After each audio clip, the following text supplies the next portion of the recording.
ഇനി പ്രവാസ ലോകത്തെ വാർത്തകൾ നോക്കാം. ആഗോള ഊർജ പ്രതിസന്ധി പരിഹരിക്കാൻ സമയമെടുക്കുമെന്ന് സൗദി അരാംകോ. കഴിഞ്ഞ 2 മാസത്തിനുള്ളിൽ 100 കോടി ബാരൽ എണ്ണയുടെ കുറവുണ്ടായതായാണ് റിപ്പോർട്ട്. ആഗോള ഊർജ വിപണി കടുത്ത പ്രതിസന്ധി നേരിടുന്നതായി അരാംകോ. കഴിഞ്ഞ 2 മാസത്തിനുള്ളിൽ ആഗോള ഊർജ വിപണിക്ക് ഏകദേശം 100 കോടി ബാരൽ എണ്ണയുടെ കുറവുണ്ടായതായി സൗദി അരാംകോ പ്രസിഡന്റും സിഇഒയുമായ NG അമീൻ നാസർ അറിയിച്ചു. ഹോർമുസ് കടലിടുക്കിലെ കപ്പൽ ഗതാഗത തടസ്സങ്ങൾ വിതരണ ശൃംഖലയെ സാരമായി ബാധിച്ചിട്ടുണ്ടെന്നും എണ്ണ നീക്കം പുനരാരംഭിച്ചാൽ പോലും വിപണി സ്ഥിരത കൈവരിക്കാൻ ഇനിയും സമയമെടുക്കുമെന്നും അദ്ദേഹം പറഞ്ഞു. ആഗോളതലത്തിൽ നിലനിൽക്കുന്ന കടുത്ത സമ്മർദ്ദങ്ങൾക്കിടയിലും ഊർജ്ജ വിതരണം തടസ്സമില്ലാതെ ഉറപ്പാക്കുക എന്നതിനാണ് കമ്പനി നിലവിൽ പരമപ്രധാനമായ ഊന്നൽ നൽകുന്നത്. ഷിപ്പിംഗ് പാതകൾ വീണ്ടും തുറക്കുന്നത് വിപണി ഉടൻ സാധാരണ നിലയിലാകുമെന്ന് അർത്ഥമാക്കുന്നില്ലെന്ന് അമീൻ നാസർ ചൂണ്ടിക്കാട്ടി.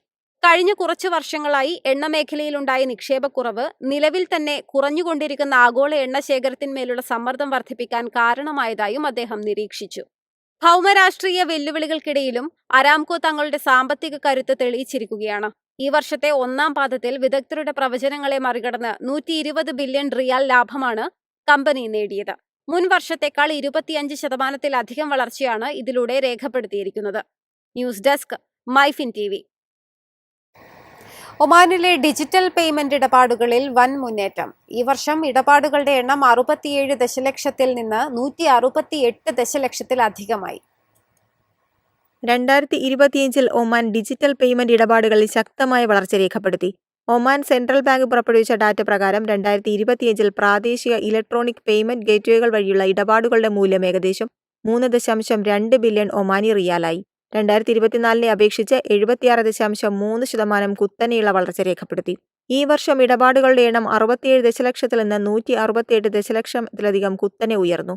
ഇത് 150% വളർച്ചയെ പ്രതിനിധീകരിക്കുന്നുവെന്ന് ഒമാൻ ന്യൂസ് ഏജൻസി റിപ്പോർട്ട് ചെയ്യുന്നു.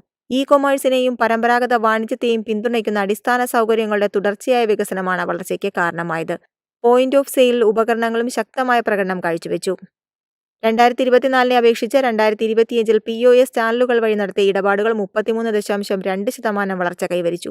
ഇത് വിവിധ വാണിജ്യ പ്രവർത്തനങ്ങളിൽ ഇലക്ട്രോണിക് പേയ്മെന്റ് രീതികൾ സ്വീകരിക്കുന്നതിന്റെ വ്യാപനത്തെ പ്രതിഫലിപ്പിക്കുന്നു. ഡിജിറ്റൽ പേയ്മെന്റ് രീതികളിൽ ഏറ്റവും ഉയർന്ന വളർച്ച QR കോഡ് സാങ്കേതികവിദ്യ രേഖപ്പെടുത്തി. ഇടപാടുകളുടെ എണ്ണം 133.5% വർദ്ധിച്ചു. ഈ ഇടപാടുകളുടെ മൂല്യം ഏകദേശം 8 മില്യൺ ഒമാനി റിയാലിലെത്തി. 2024 അപേക്ഷിച്ച് ഏകദേശം 3 ഇരട്ടിയായി. ചെറുകിട കച്ചവടക്കാർ മുതൽ വൻകിട മാളുകൾ വരെ ഡിജിറ്റൽ സംവിധാനത്തിലേക്ക് മാറിയതാണ് ഈ കുതിപ്പിന് പ്രധാന കാരണമായത്. News desk MyFin TV. എളുപ്പത്തിൽ സമ്പാദ്യം വളർത്താം. ഇന്ന് തന്നെ മൈഫിൻ TV ആപ്പ് ഡൗൺലോഡ് ചെയ്യൂ.